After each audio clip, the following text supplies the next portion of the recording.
Bonjour à tous, bienvenue dans ce nouvel épisode, ce deuxième épisode sous cette forme, sous forme de vidéo. Je suis avec Geoffrey sur ma droite. On va parler aujourd'hui d'investissement. Tu as préparé différents sujets par rapport à ça.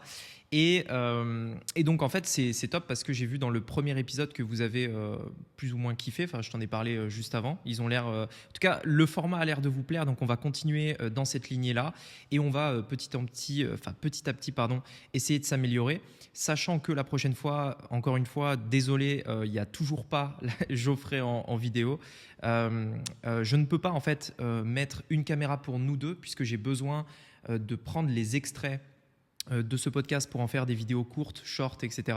Et donc forcément, je dois me filmer en fait en entier et c'est pour ça qu'on peut pas être tous les deux. Et pour la petite anecdote, en fait, donc je suis à Maurice pour ceux qui me suivent et j'ai une caméra très particulière, c'est un Sony Alpha 7C. Pourquoi je dis ça? Parce que quand on essaye de faire deux caméras, c'est bien d'avoir exactement le même modèle. Parce que les caméras, elles ont un grain, elles ont un style. Et si tu achètes une Nikon, une Canon et une Sony, en fait, tu auras trois images différentes. C'est un carnage en montage derrière. Et du coup, je cherche actuellement la même caméra que j'ai pour pouvoir passer à deux caméras, notamment dans le podcast. Et en fait, donc, je cherche un Sony Alpha 7C et il s'avère qu'à Maurice, c'est un petit peu compliqué de trouver ce genre de trucs, surtout des modèles bien spécifiques, puisque forcément, on est moins approvisionné, on est sur une île. Et j'ai trouvé un magasin qui en vendait dans la capitale, à Port-Louis, mais je suis allé dans ce magasin et j'ai vu sur Internet le prix à 95 000 roupies. Ça fait à peu près 2 000 euros pour cette caméra-là en fait en particulier. Et en fait, je vais en magasin et je vois que le prix est à 120 000 roupies, soit environ 500 euros de plus. Et du coup, je vais voir le gars et je lui dis, mais pourquoi le prix il est 500 euros plus cher?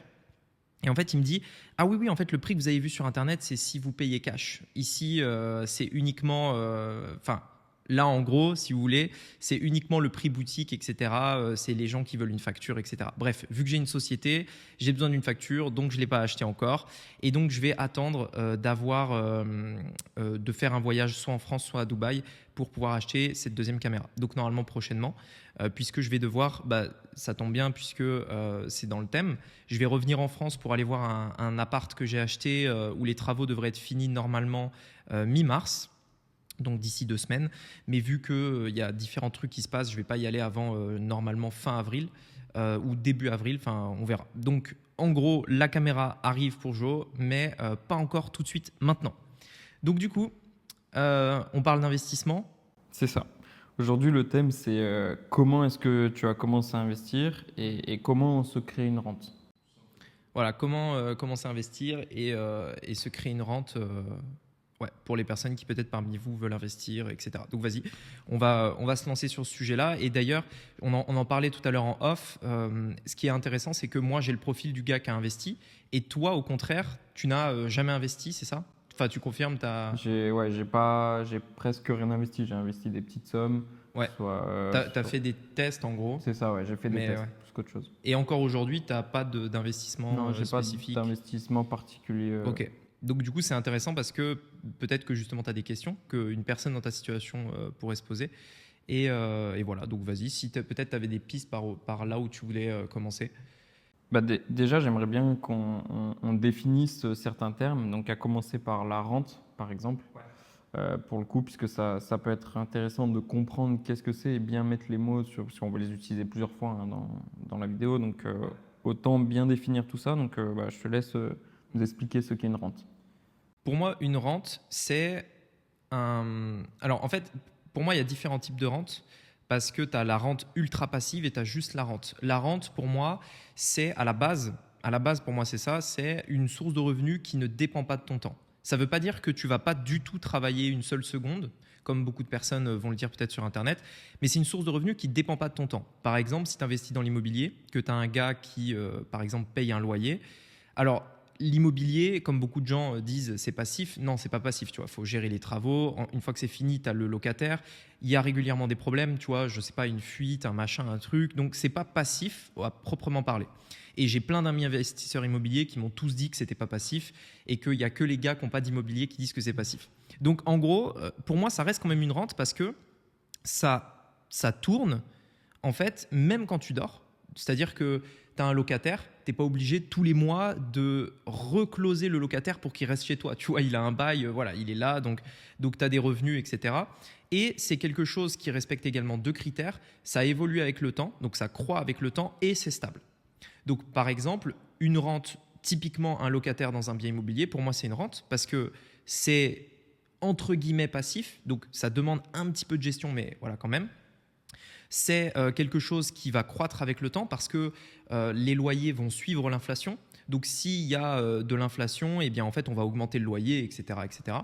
Et c'est stable parce que, à part si tu changes de locataire toutes les 2 semaines, dans le cas, par exemple, de la location saisonnière, et encore, c'est relativement stable parce que tu as régulièrement un flux, mais tu es tout le temps, on va dire, booké. Et dans ce cas-là, c'est pour moi du passif. Donc, c'est vraiment quelque chose de stable. Donc, du coup, on est serein, ça croît avec le temps et ça tourne sans. Enfin, c'est pas corrélé au temps qu'on va y passer. Ok. Et donc, pour toi, quel est le passif ultime, entre guillemets? Et voilà, donc du coup, bonne question parce que du coup, j'avais dit qu'il y avait plusieurs types de passifs. Le passif ultime, pour moi, c'est le passif. Mais honnêtement, j'en ai trouvé qu'un seul. Je ne sais pas s'il y en a d'autres. À vous de me dire peut-être dans les commentaires si vous avez des idées d'autres passifs. Le passif ultime, c'est tu investis de l'argent, puisque ça peut que être un investissement. C'est pas une activité commerciale, etc. C'est tu investis de l'argent et sans rien faire du tout, mais même pas passer une seule seconde, cet argent investi te rapporte de l'argent. Et la seule chose que je connais aujourd'hui qui permet de faire ça, c'est l'investissement en bourse. J'en connais pas d'autres. L'immobilier, tu dois gérer des locataires. Le business en ligne, forcément, il y a un peu de gestion de manière générale. Créer une entreprise, investir dans un restaurant, investir dans n'importe quelle activité, ça va demander un peu de gestion. Ne serait-ce que avoir ton comptable au téléphone, faire le bilan à la fin de l'année, etc. L'investissement en bourse, tu achètes une action. L'action, tu peux par exemple acheter une action, la garder pendant 50 ans et tout ce que tu as fait, c'est l'acheter une fois et pendant 50 ans, tu récupères tes dividendes. Tu n'as rien d'autre à faire. Donc, c'est le truc, pour moi, passif ultime où tu as zéro, quoi. Enfin, tu n'as aucun truc à faire. Pour moi, c'est le seul que je connais. Après, je ne sais pas si peut-être toi, tu as une autre idée comme ça en tête. Mais Il va y avoir des placements financiers autres que forcément en bourse. Il va y avoir de la pierre papier, des choses comme ça. Ça reste de la bourse. Si tu achètes par exemple des REIT, par exemple, donc des produits financiers en fait, qui vont reproduire l'évolution du marché immobilier, ce genre de choses, ça reste de la bourse. Tu vois. Tu vas être sur ton trader, tu vas aller sur ton broker en ligne, par exemple Interactive Broker, n'importe quoi, tu mets ton argent et tu achètes ces trucs-là. Tu vois. Et du coup, tu peux acheter des matières premières, tu peux acheter de l'immobilier papier, tu peux acheter des actions à dividendes, des ETF, etc. Mais ça reste l'univers de la bourse au final. Ok, je vois, très clair. Et donc, comment est-ce que tu as commencé ton histoire un petit peu autour de l'investissement? En fait, moi, à la base, je n'ai personnellement jamais cru dans la retraite, par exemple. Donc, pour moi, la retraite, c'est assez obscur, enfin, c'est assez flou de comment ça va être financé. Parce que je veux dire, plus la population vieillit, les gens ont envie de. Il y a un truc qui est bizarre, c'est que les gens vieillissent de plus en plus. On travaille de plus en plus tard parce qu'il y a des études qui durent de plus en plus longtemps, etc. Donc, on travaille de plus en plus tard, mais en parallèle, on veut arrêter de travailler de plus en plus tôt. Et du coup, avoir une retraite, enfin, je veux dire, il y a un truc où ça va pas, tu vois, genre, tu commences à travailler tard, tu veux arrêter de travailler à 50 ans, et ensuite, comment c'est financé tout ça, tu vois. Donc pour moi, déjà, il y a un truc qui est bizarre, qui est comment ça va être financé ma retraite, j'en sais rien. Le deuxième truc, c'est que, personnellement, je n'ai pas envie de dépendre de l'État pour financer ma retraite, tu vois. Donc, ça part du principe que déjà, j'ai envie de voyager, enfin, j'ai envie de vivre dans d'autres pays que la France. Si j'habite à Maurice, je ne cotise pas pour la retraite, tu vois. Donc, faut à un moment donné bien que je me dise, parce que en fait, le problème de la retraite, quand on y pense, c'est que si tu mets ta stratégie de vie entre guillemets basée sur ça, tu es un petit peu bloqué en France, tu vois. Parce que tu vois, c'est difficile de. Alors après, il y a d'autres solutions, tu vois, il y a des assurances, des machins et tout, mais je veux dire, c'est difficile d'aller à Maurice, d'être salarié et de cotiser pour ta retraite en France. Enfin, voilà, donc c'est compliqué, tu vois. Donc déjà, tu n'es pas libre, entre guillemets. Donc pour moi, c'est pas la liberté la retraite, au contraire. On te force, on te bloque un petit peu à cotiser toute ta vie pour un truc, voilà. En plus de ça, c'est très limité au niveau de la somme que tu vas pouvoir gagner. Et si tu fais le calcul, au lieu de cotiser pour la retraite, si cette somme, tu la mets en investissement à partir de ton plus jeune âge, donc 20 ans, même avant par exemple, et ben, au final, tu vas avoir mais infiniment plus parce que au lieu d'avoir une retraite qu'on te donne tous les mois, tu vas avoir une grosse somme, mettons 1 million à la fin de ta vie par exemple, ça peut être plus, 1 million d'euros investis en bourse, et ce million, à 10% par an, ça rapporte 100 000. Parce que 10% d'un million, ça fait 100 000. Donc tu as cotisé toute ta vie, tu as mis 1 million de côté avec l'effet cumulé. Ça ne veut pas dire que tu as mis 1 000 euros par mois et qu'au bout de 50 ans, ça fait 1 million. Parce que tout le monde va dire, mais quoi, tout le monde ne peut pas mettre 1 million d'euros de côté, etc. Si, parce que tu as l'effet cumulé. Tu ne vas pas mettre 1 million, tu vas mettre peut-être 100 000 qui, au cours de ta vie, vont devenir 1 million. Parce que le marché évolue, parce que ça croît, etc. Eh bien, à la fin, par exemple, tu as 1 million. Si ça te rapporte 10% par an, ce qui est une performance, on va dire même 5% par an, même 5% par an, c'est ridicule 5%. Si ça te rapporte 5% par an, tu as 50 000 euros par an. Bien plus que la retraite de beaucoup de gens, tu vois. Et en plus, tu as 1 million en cash. En plus, tu vois, que tu peux léguer à tes enfants, que tu peux utiliser pour acheter une nouvelle maison, etc., partir en voyage, etc. etc. Donc, en partant de ces constats-là, moi, je me suis dit, la retraite, c'est bullshit. Ça n'a aucun sens de cotiser pour la retraite. Donc, autant juste oublier cette alternative-là et prendre ma responsabilité de me créer ma propre retraite. Tu vois, en me disant, OK, aujourd'hui, 2 possibilités. Soit je remets mon argent à l'État en lui faisant confiance et en lui disant, bah, tiens, tu payeras pour ma retraite plus tard. Ou alors, je prends ma responsabilité et je me démerde pour me créer ma retraite. Et j'ai, dans mon esprit, j'ai pas toute la vie, j'ai jusqu'à mes 30 ans, tu vois. L'objectif, c'est que à mes 30 ans, ça y est, si je veux prendre ma retraite, c'est bon, tu vois. Donc quand j'ai commencé à avoir cette réflexion-là, j'avais 18 ans. Donc je me suis dit, allez, j'ai 12 ans du coup pour me faire ma retraite. Et après, le reste, c'est du bonus, tu vois, genre voilà. Mais je vais pas attendre 50 ans, ni 60, ni même 40 pour être à la retraite entre guillemets. Et donc pour le coup, 12 ans pour me faire ma retraite, c'est largement suffisant.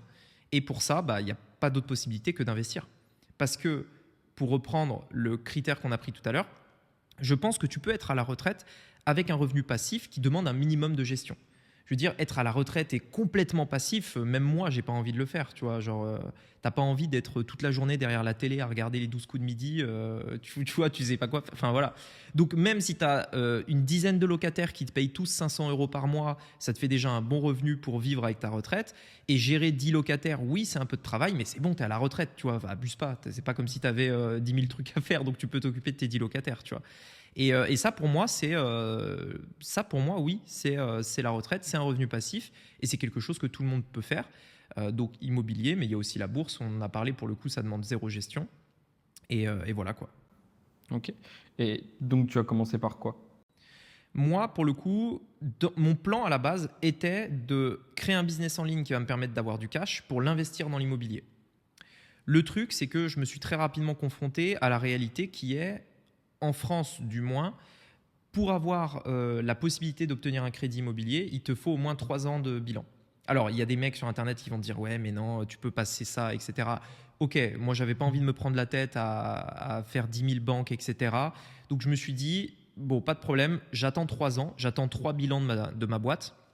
Et une fois que j'aurai les 3 bilans, une banque aura suffisamment confiance pour me prêter de l'argent et du coup commencer à investir dans l'immobilier. » Donc, je ne pouvais pas, à la base, j'aurais voulu démarrer par l'IMO, mais du coup, j'ai pas pu. Donc, ce que j'ai fait, c'est que j'ai commencé à investir en bourse petit à petit, tous les mois. Et puis en fait, voilà. Et puis là, après, récemment, là, j'ai acheté un appart en France. Mon objectif après, c'est plutôt d'acheter des appartements cash. On en avait parlé, mais on pourra en reparler tout à l'heure. Et puis bourse. Du coup, j'ai commencé par la bourse au final. Ok. Tu referais la même chose aujourd'hui? Je pense que je referais la même chose parce que honnêtement, j'avais pas vraiment le choix. J'avais pas forcément 10 000 possibilités. Et je pense que la bourse, j'aurais même commencé plus tôt.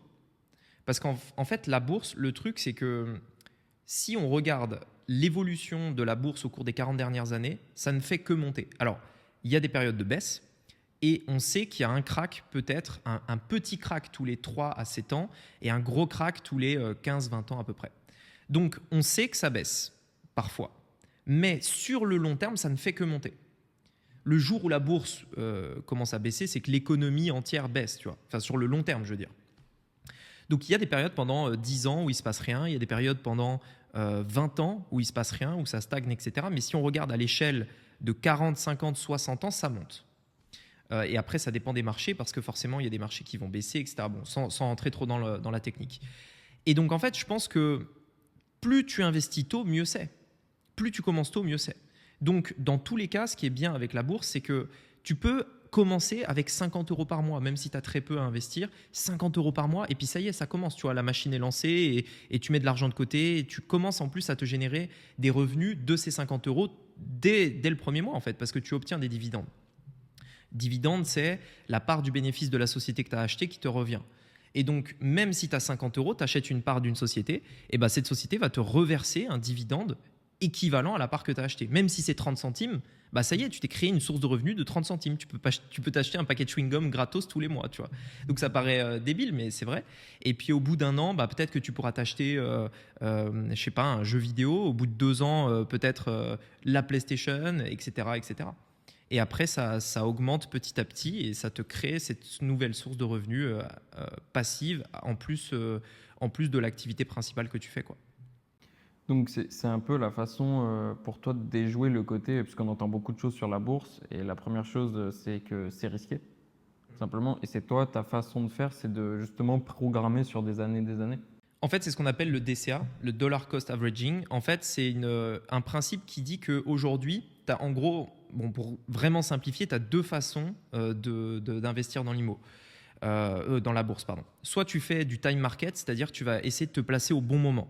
Donc tu times le market, donc tu essayes de time le market en fait. Donc c'est-à-dire que tu regardes le meilleur moment et tu essayes de dire ok, est-ce qu'on est bas dans le marché?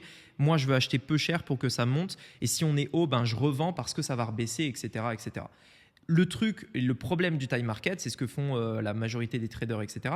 Le problème, c'est que si on regarde encore une fois sur le long terme, la majorité des gens ne battent pas le marché. 96% des gens battent pas le marché. C'est des stats officielles, vous pouvez les trouver. Alors, je ne sais plus si je retrouve la source, on le mettra dans le podcast. Mais en gros, 96% des traders débutants ne battent pas le marché. Le marché, c'est quoi? C'est par exemple le CAC 40, le S&P 500, qui représente en fait les plus grosses sociétés d'un marché. Comme par exemple aux États-Unis, les 500 plus grosses boîtes, c'est le S&P 500, Standard & Poor's 500, qui montre en fait l'évolution du marché américain. Parce qu'on se dit, ok, si les 500 plus grosses boîtes, elles montent, le marché américain monte. Donc voilà, ça c'est le marché. Eh bien, 96% des traders ne battent pas le marché. Ils essayent d'acheter, de revendre, de faire du time market pour acheter au meilleur moment, etc. Le truc, c'est que personne ne peut savoir si le marché va monter ou baisser. C'est impossible. Tu ne peux pas le savoir. Et à un moment donné, un trader finit toujours par se tromper et à perdre énormément d'argent. Et c'est là où les traders n'arrivent pas à battre le marché, c'est que, ok, ils vont peut-être gagner, mais sur le long terme, 10 ans, 15 ans, 20 ans, ils finissent toujours par perdre à un moment. Et cette perte fait que sur les 10 ou 15 ans, la moyenne veut qu'ils ne battent pas le marché, qui lui progresse peut-être moins vite, mais qui fait 5, 6, 10, 10% par an. Ça monte, ça monte, ça monte, ça monte. Et sur le long terme, tu n'es plus gagnant à juste investir et être passif.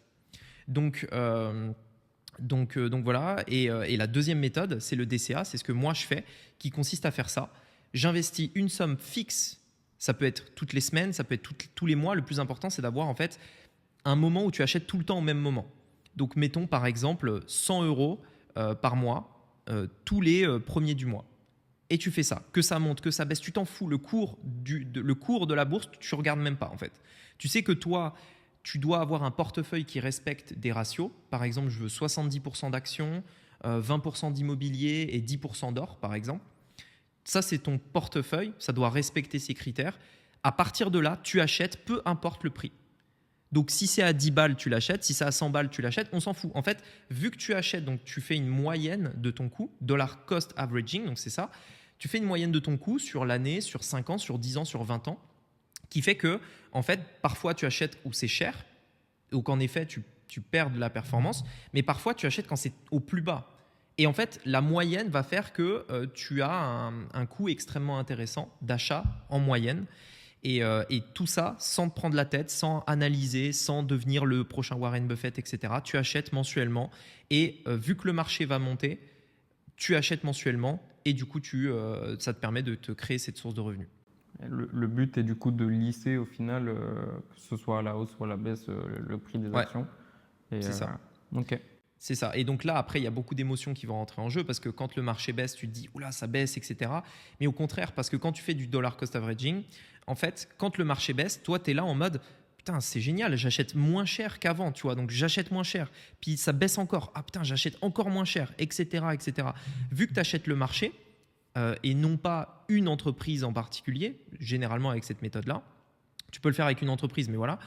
Eh bien, en fait, il y a très peu de chances que ça arrive à zéro parce que si ça arrive à zéro, c'est la fin de l'économie. Tu vois, genre, tu vois, si à un moment donné, les 500 plus grosses boîtes américaines sont toutes à zéro, bah franchement, il y a plus rien. Enfin, je veux dire, dans ce cas-là, tout le monde est à zéro. Tu vois, donc, au pire, voilà.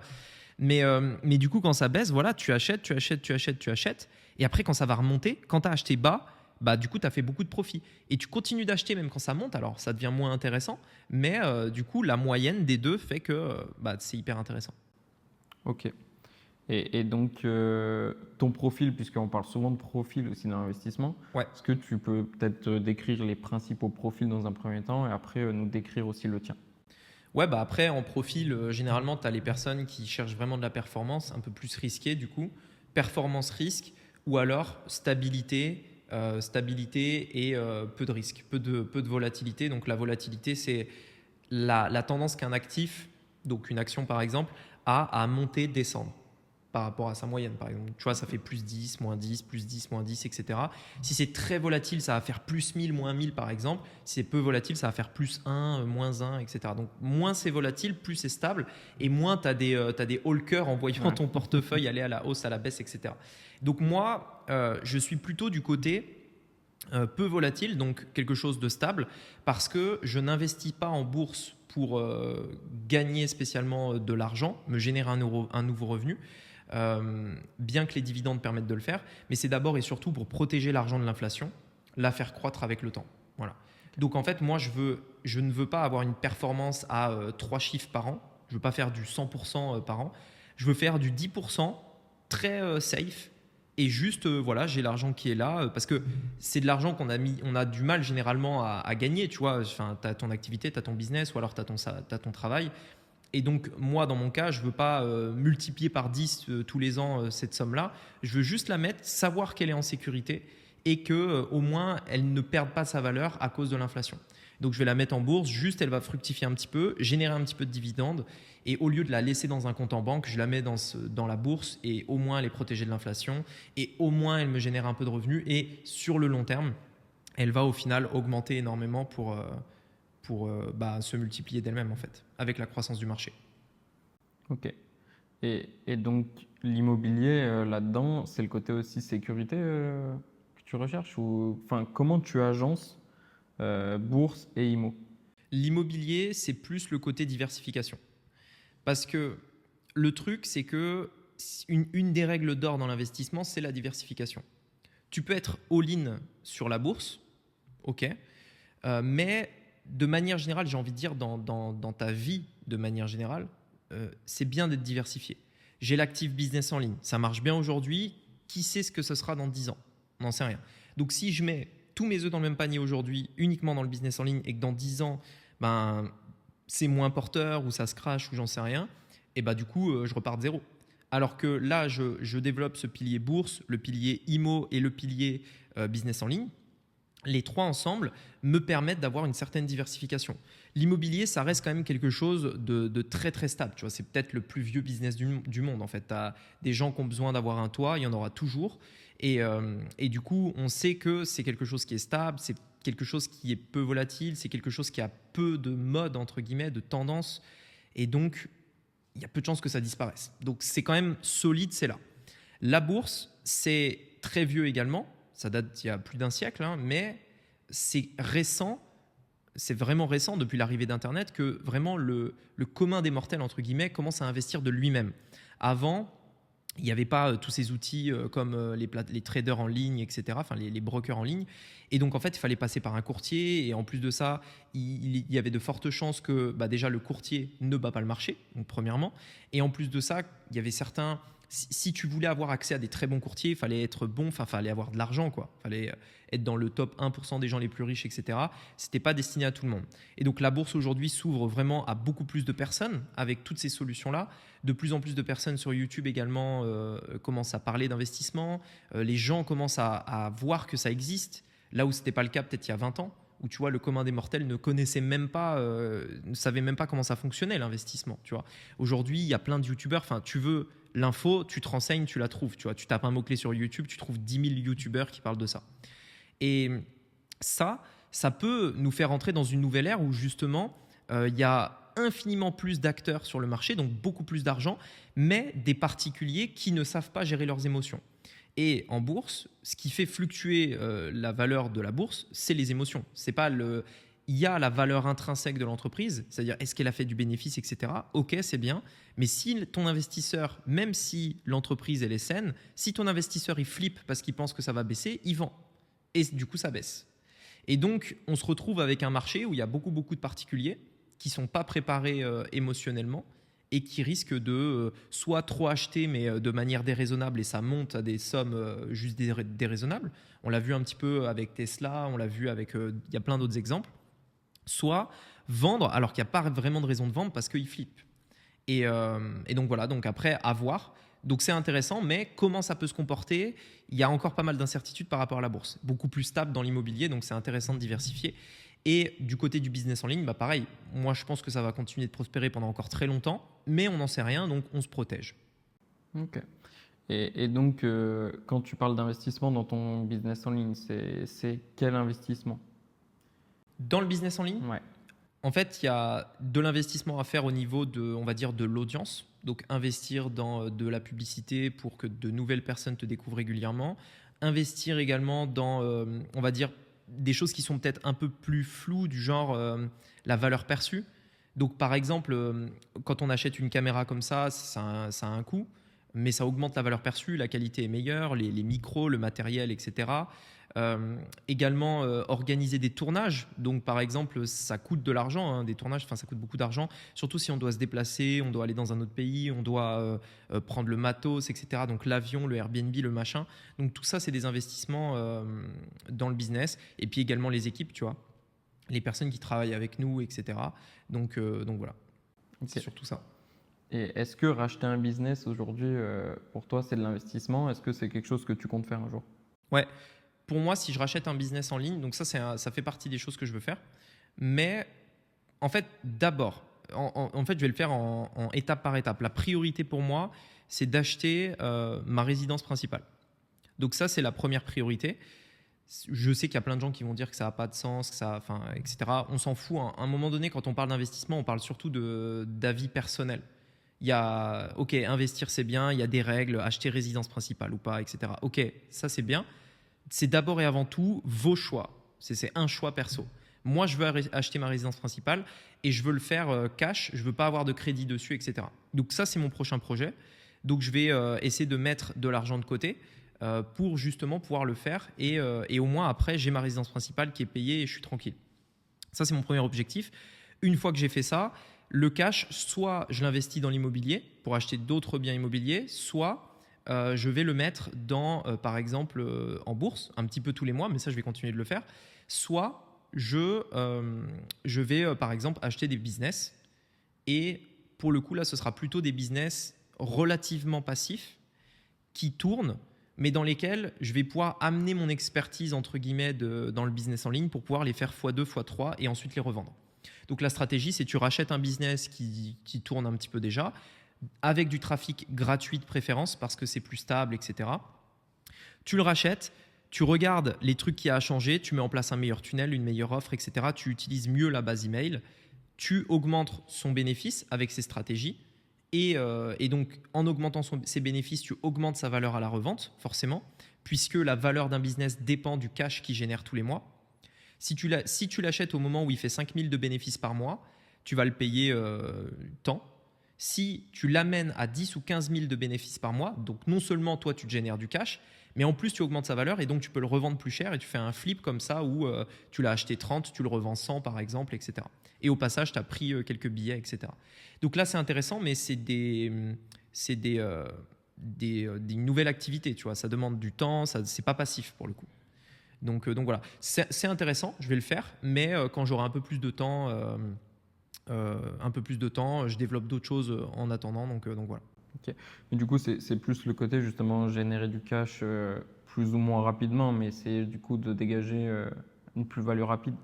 Ouais, c'est ça. Ouais, le but c'est de faire des flips en fait. C'est ça. Le but c'est tu prends un business, tu remarques un point faible que toi tu peux résoudre très rapidement parce que tu as un peu d'expérience, etc. Tu résous ce point faible, boum, le bénéfice fait x2, x3 et tu le revends. Ok. Et c'est vraiment facile à mettre en place. Enfin, honnêtement, il y a des stratégies qui permettent vraiment de faire passer un business en ligne de 1 à 10. Enfin, on va dire en termes de bénéfices, de 1 à 3 par mois. Donc, il fait 1000, tu le passes à 3000 comme ça, instantanément. Juste en mettant des petits trucs, tu multiplies le bénéfice par 3. Ok. Donc, ça, c'est vraiment facile assez rapidement. Et du coup, ça permet d'utiliser ce levier de l'achat-revente, entre guillemets. Ok. J'aimerais revenir sur tout à l'heure, tu as dit que tu voulais justement ne pas acheter ta maison à crédit, mais au final, tu veux ne pas faire de crédit de manière générale, non? Ouais. Ok. Et pourquoi, pour toi, c'est important justement de ne pas faire de crédit pour pouvoir investir? Alors, en fait, c'est pas que c'est pas important parce que l'appart que j'ai acheté en France, je l'ai fait avec un crédit, comme j'avais dit, parce que en fait, c'est d'abord et avant tout parce que je voulais voir comment ça fonctionne. Donc, je voulais vraiment comprendre quel était le processus, comment on va demander de l'argent aux banques, etc. Mais honnêtement, c'est un processus que j'ai détesté.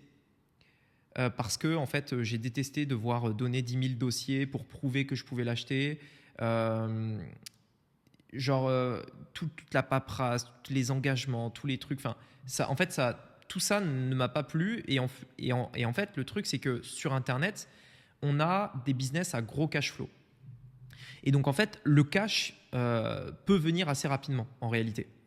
Et donc, le truc, c'est que quand tu as une arrivée de cash rapide, mais que tu n'as pas le lifestyle, parce que je n'ai pas besoin de ce genre de lifestyle, qui te permet de dépenser ce cash, soit tu le laisses dans un compte, soit tu l'investis.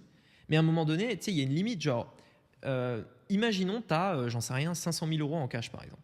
Tu peux te dire, OK, je vais utiliser l'effet de levier du crédit à 100% et je vais acheter 50 apparts avec 10 000 euros d'apport chacun. Comme ça, je maximise mon cash et du coup, j'achète 50 apparts. OK. Déjà, pour faire 50 apparts, ça va te prendre des années parce que tu ne peux pas faire 50 projets d'un coup. Enfin, c'est possible peut-être, mais voilà, il faut y aller quand même. À un moment donné, OK, mais tu peux aussi juste mettre tes 500K, les mettre cash et c'est bon, tu as une rente à vie, 100% profitable. Voilà. Sachant que tes 500K, tu vas les régénérer rapidement vu que tu as un business à cash flow. Tu vois? Donc, c'est pas comme si tu avais 500K que tu avais mis 50 ans à économiser. Tu as eu ces 500K, si tu les investis, tu sais que vu que tu as un business en ligne, tu vas les régénérer rapidement. Donc à un moment donné, ça veut dire que l'année d'après, par exemple, tu te refais 50 apparts. Enfin, je veux dire, en fait, à un moment donné, ça n'a pas de sens, tu vois. Genre, voilà, donc c'est pas vraiment utile. D'un autre côté, tu vas pas pouvoir les dépenser en perso, cet argent-là. Donc tu peux la mettre en bourse éventuellement, ok, mais du coup, c'est bien de se diversifier aussi. Et puis ouais, c'est ça quoi. Enfin, c'est une situation particulière. Hein. C'est pas forcément, je pense, tout le monde qui peut le faire. Mais s'il y a des personnes qui veulent développer un business en ligne, c'est en vrai quelque chose qui est intéressant. Et vu que je suis en France, dans tous les cas, faire un apport en dessous de 50%, c'est difficile. Donc éventuellement, ça pourrait être intéressant de faire des projets où je fais l'apport à 50% et le reste avec la banque, par exemple. Ça peut être intéressant. Mais pour moi, ce qui est bien, c'est que dans ma vision de l'immobilier, je n'ai pas envie de me créer un nouveau travail où mon but, c'est absolument d'optimiser pour la rentabilité, etc. Je pense qu'il faut le faire, mais dans ma vision des choses, j'ai de l'argent, soit je l'investis, soit je ne l'utilise pas et elle reste dans un compte. Bah moi, je veux juste l'investir et même si ça me rapporte 3%, je m'en fous en fait. Au moins, je n'ai pas du cash qui perd de la valeur. Tu vois, et en fait, je ne veux pas essayer de me créer un nouveau travail en essayant d'optimiser à fond pour la rentabilité, de faire le radin sur le matos qu'on va mettre dans l'appart parce que ça te fait perdre 0,1%. Tu vois, enfin, ça, en fait, je n'ai pas envie. j'ai envie de juste d'investir en l'immobilier de manière sereine.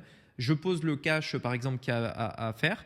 Ça génère, vu que j'ai pas à me préoccuper de la rentabilité parce que j'ai pas de crédit, dans tous les cas, l'argent qui va rentrer, ce sera du bénéfice, ce sera du pur profit puisque j'ai payé cash. Et donc, du coup, moi, ça me convient. C'est la manière dont j'ai envie d'investir en immobilier, tu vois. Et comme ça, je me prends pas trop la tête, etc. Alors, je vais quand même essayer d'optimiser la rentabilité, tu vois. Je suis pas non plus fou, mais c'est pas l'objectif premier.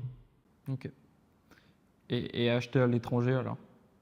Et acheter à l'étranger, ça peut être intéressant. Bah justement, j'en parlais à peut-être éventuellement investir à Maurice. Pourquoi pas? Mais je pense que oui, j'investirai à l'étranger dans tous les cas. Ok. Et est-ce qu'il y a une autre raison que le pur investissement? Pour Maurice, enfin pour l'étranger, tu veux Ouais, dire pour l'étranger de manière générale. Bah, je pense qu'à un moment donné aussi, j'en suis pas là encore, hein, mais je pense qu'à un moment donné, faire des projets plaisir, c'est aussi important quand on est investisseur. Tu vois, par exemple, j'ai vu Bali là. Bali, alors t'es pas propriétaire de la terre à Bali, donc voilà, à voir c'est. Enfin, moi ça me dérange un petit peu, mais bon, pourquoi pas.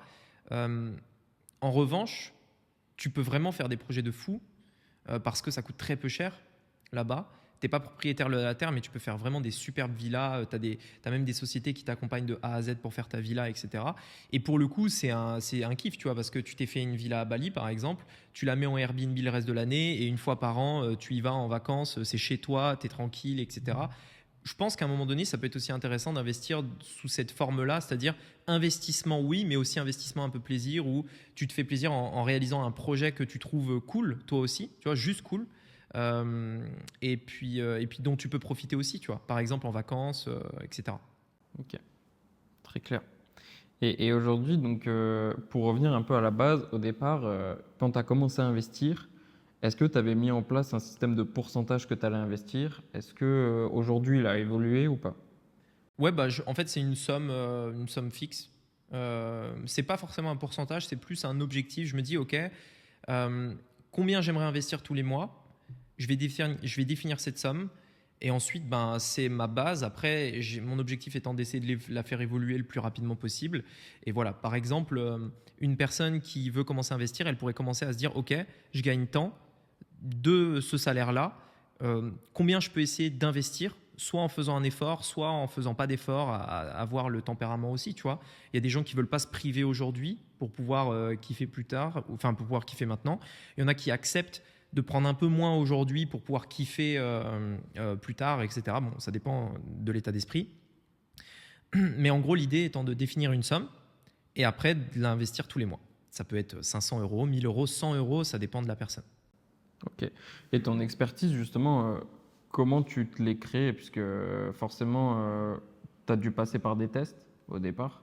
Mais après, est-ce que tu t'es formé ou c'est tout au test? Bah, moi, je pense pas que je suis expert dans le domaine de l'investissement. Je pense que j'ai des bonnes bases, mais je suis pas expert, tu vois. Mon but, encore une fois, c'est de protéger mon argent et de la faire fructifier de manière stable, long terme et sans trop de risques. Ça génère du profit, 10% par an, par exemple, mais c'est stable et c'est safe. Je vais pas essayer d'aller chercher du 20-30%. Donc, je suis pas expert, entre guillemets, par rapport à ça. C'est juste la méthode que j'ai développée. Et bien sûr, oui, je me suis formé. J'ai pris plusieurs formations, comme à chaque fois que j'apprends dans un nouveau domaine, tu vois. Plusieurs formations, je croise un petit peu les sources, etc. De ça, moi, j'applique, je teste, je fais mes propres essais, je comprends des nouvelles choses en faisant moi-même, des choses que peut-être les autres n'avaient pas expliquées ou que j'ai dû chercher forcément. Et puis également, j'apprends de mes erreurs parce que je fais des erreurs, etc. Et puis voilà. Et puis après, avec le temps, petit à petit, on évite de faire les mêmes erreurs. On fait des liens qu'on n'avait pas faits. Il y a des nouvelles informations qui ressortent, etc. Et puis petit à petit, on s'améliore, quoi. Ok. Et est-ce que du coup, dans ces tests, tu as trouvé des bons ou mauvais investissements, justement? Est-ce que pour toi, il y en a vraiment excellents? Et est-ce que pour toi, au contraire, il y en a qui sont vraiment pas bons, quoi? Ah bah oui, oui, ouais, clairement. Clairement, il y a des bons et des très mauvais investissements. Pour moi, par exemple, il faut savoir déjà ce qu'on achète, c'est la base. C'est comprendre ce qu'on achète. Savoir et comprendre ce qu'on achète. C'est extrêmement important. C'est pas juste il y a un prix, depuis 10 ans ça évolue donc je l'achète. Tu vois. Non, c'est quoi le fondamental que tu achètes? Qu'est-ce qui se cache derrière l'action que tu achètes, par exemple? Si tu achètes, mettons, Coca-Cola, tu vois, pourquoi tu achètes Coca-Cola? Tu vois, qu'est-ce qu'ils font? Quel est leur chiffre d'affaires? Quel est leur bénéfice? Qui est le directeur général? Ce directeur général, enfin, le PDG par exemple, le CEO, qu'est-ce qu'il a fait? Quel est son passif? Est-ce qu'il est bon? Etc. Donc, comprendre ce qu'on achète, est-ce qu'on est sur des bonnes bases, etc. Et puis ben forcément, si tu comprends pas vraiment, c'est là où généralement en fait tu te fais avoir. Et puis essayer aussi de faire preuve après un petit peu de réflexion. Tu vois, c'est comprendre, mais aussi est-ce que cette société a de l'avenir, est-ce que le marché prospère, etc. Ok. Et du coup, la crypto là-dedans, qu'est-ce que tu en penses? Parce que pour le coup, on en a beaucoup parlé pendant longtemps. Personnellement, j'ai l'impression que c'est un peu retombé la hype autour de la crypto. Mais est-ce que tu as investi en crypto? Est-ce que tu continues à investir en crypto ou pas? Ouais, crypto, ouais. En fait, c'est monter, c'est retomber, c'est normal. C'est parce que c'est ce que je disais tout à l'heure, c'est les émotions.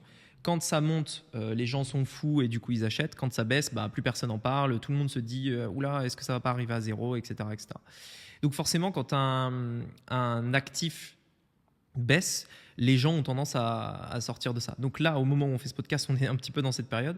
Donc forcément, on entend moins parler, mais quand ça va repartir, tout le monde va en parler, c'est sûr. Donc voilà. Après, investissement crypto, moi, je trouve que c'est très bien, mais qu'il faut faire avec des pincettes. Tu vois, il faut prendre peu de risques, pas investir dans des trucs fous, investir dans des trucs safe, stables, comme par exemple le Bitcoin. Je pense que c'est une bonne chose. L'Ethereum aussi. Et après, ben, si on regarde en fait juste par rapport à la taille qu'ils prennent sur le marché, tu vois, le Bitcoin c'est 40% du marché à lui tout seul. Et après, il y a plein de petits projets, il y a beaucoup de shitcoins aussi, comme on dit, donc des projets où c'est juste des arnaques ou des trucs qui servent à rien. Donc voilà. Et donc surtout dans les cryptos, il y a beaucoup de merde, ouais, en effet. Ouais. C'est ce que tu dis, donc c'est aller chercher aussi derrière à quoi ça sert. Au final, c'est comme pour la bourse. Ouais. C'est trouver à quoi ça sert. Mais dans la crypto, ça devient vite difficile de trouver à quoi ça sert. Parce que souvent, alors, il y a de l'utilité, mais très souvent, c'est de l'utilité liée à l'univers crypto. Donc, si en fait l'univers crypto n'a pas de sens, par exemple, s'il n'y a pas d'intérêt à être dans l'univers crypto, la crypto-monnaie elle-même, bien souvent, ne sert plus à rien. Il y a beaucoup de gens aussi qui critiquent les crypto-monnaies en disant que ce n'est pas réellement des monnaies parce que c'est très instable, etc. Mais il y a des crypto-monnaies qui existent qui permettent d'éviter ça. Donc après, voilà, il y a toujours des trucs. Et puis le vrai problème aussi des crypto-monnaies, c'est que comprendre un projet crypto, c'est presque impossible. Enfin, on l'a vu avec FTX. Quand je dis vraiment comprendre, c'est quelle est la technologie, qui sont les mecs derrière, etc. C'est beaucoup plus compliqué qu'une société. Parce qu'on l'a vu rien qu'avec FTX, qui est pourtant... ils ont une crypto, ils avaient une crypto, mais c'est pas une crypto, c'est plutôt un exchange. Quand on voit l'arnaque, l'ampleur du truc qui s'est passé, tu te dis mais pourquoi personne ne l'avait vu avant, tu vois? Et voilà, c'est le problème de la crypto, c'est que c'est très très très très très difficile de comprendre vraiment, sauf si tu es un mec ultra tech, j'en sais rien, et encore, tu vois, c'est comprendre tout le mécanisme du truc, c'est compliqué. Donc voilà, mais je pense qu'avec le temps, en fait, de plus en plus de projets vont se faire balayer et on aura de plus en plus que des projets sérieux et voilà. Et puis après, ça va se réguler. Après, il y aura les différents gouvernements qui vont rentrer là-dedans et qui vont essayer de mettre quand même quelques règles. Et puis voilà, je pense qu'on aura plus confiance dans le système. Ok. Et si aujourd'hui, tu devais me conseiller personnellement pour investir, déjà, qu'est-ce que tu me dirais la première chose? Déjà, pourquoi toi, tu n'as pas investi aujourd'hui? Parce que j'ai investi sur moi-même pour l'instant, plus que créer de l'investissement, donc entre guillemets IMO, bourse, etc. Ouais. J'ai fait quelques tests.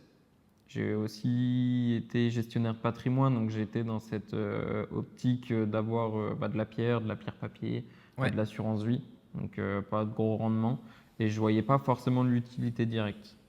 Tu vois. Donc ça a changé aujourd'hui, j'ai fait des tests, j'ai investi un peu en bourse, j'ai investi aussi un peu en crypto, j'ai investi en SCPI aussi. Donc voilà, mais pour l'instant, c'est que des toutes petites sommes. Si tu as compris, déjà, je pense que la première chose, c'est de bien comprendre dans quoi on achète. Donc, suivre une méthode simple. Ensuite, définir l'argent qu'on peut investir tous les mois et la somme, etc. Plus le portefeuille, donc les actifs dans lesquels on va investir. Donc, si c'est de l'immobilier en dur, on sera de l'immobilier en dur. Si c'est de la bourse, etc. Et ensuite, mettre cette somme tous les premiers du mois, par exemple, et faire ça pendant les 10 prochaines années, même plus. Ok, je comprends. Tout simplement. Ouais, au final, c'est pas si sorcier que ça en fait. Faut arrêter de vouloir faire un peu comme dans les business du premier coup et que tout de suite on fasse des fois 100, fois 1000. Faut En fait, c'est ça. réaliser la pérennité. En fait, le truc avec la bourse, ce pourquoi beaucoup de personnes se crament, c'est parce qu'ils veulent aller vite. En fait, le truc avec la bourse, c'est que il faut juste acheter et rien faire. Et même Warren Buffett disait qu'il est devenu riche en passant son temps à attendre. Tu vois ? Et donc, en fait, le truc, c'est que c'est là où ça devient très difficile. C'est parce que tu achètes une action, par exemple, tu vois, tu as 18 ans, cette action, tu la laisses, tu ne fais rien pendant 50 ans. Juste, tu fais rien. Mais le problème, c'est que la plupart des gens, ils se font chier, tu vois. Enfin, qu'est-ce que tu vas faire ? T'achètes et juste, tu fais rien. Puis tu as l'émotion aussi. Puis après, tu as l'émotion, ça monte, ça descend. À un moment donné, tu te dis, mais est-ce que je devrais pas take profit ? Est-ce que je devrais pas prendre mon profit ? Enfin bref, il y a plein de choses qui peuvent se passer aussi, tu vois. Mais c'est ça la bourse en fait. Faut juste acheter et rien faire. Mais ne rien faire, c'est le truc le plus difficile. Il n'y a rien de plus difficile que de rien faire. Ouais, c'est clair. Tu vois ? Et donc c'est ça. Hein, c'est pour ça que c'est dur, enfin entre guillemets, d'investir en bourse. C'est parce qu'il faut juste rien faire. Ça paraît paradoxal, mais c'est ça. Ouais, ok, ouais, c'est avoir les bonnes informations et après attendre quoi. Ouais. En gros, c'est le chemin typique. Ok. Merci pour tous ces éclaircissements. Pour le coup, moi, ça m'a servi en tout cas. Ouais, cool alors. J'ai noté des choses là. Nickel. Donc c'est top. Merci. Merci à toi du coup pour les questions. Et puis dites-nous d'ailleurs dans les commentaires si le podcast vous a plu. Donc sur l'investissement, un autre sujet qui change un petit peu, c'est aussi intéressant. Et dites-nous dans les commentaires vos idées pour des prochains podcasts. Donc ça peut être tout type de sujet. État d'esprit, finance, investissement, business en ligne, vie perso, etc. N'hésitez pas à nous dire un petit peu ce que vous aimeriez voir. J'ai vu qu'il y avait un commentaire qui voulait parler de la création d'une agence de SMMA. Qu'est-ce qu'on pourrait proposer, quel type d'offre faire, etc. Bref, je lis tous les commentaires. Donc, dites-moi dans les commentaires ce que vous voudriez qu'on débatte sur ce podcast. Et prochainement, on fera également venir des invités quand j'aurai un peu plus de matos pour tout simplement pouvoir les filmer aussi. Mais on fera venir des invités pour parler de différents sujets, donc notamment business, finance, bourse, etc., vie perso, vie d'expatrié également. Voilà, donc on se tient au courant. Dites-moi dans les commentaires vos avis par rapport à ça et je vous dis à très bientôt dans un prochain épisode. À bientôt, ciao. Salut.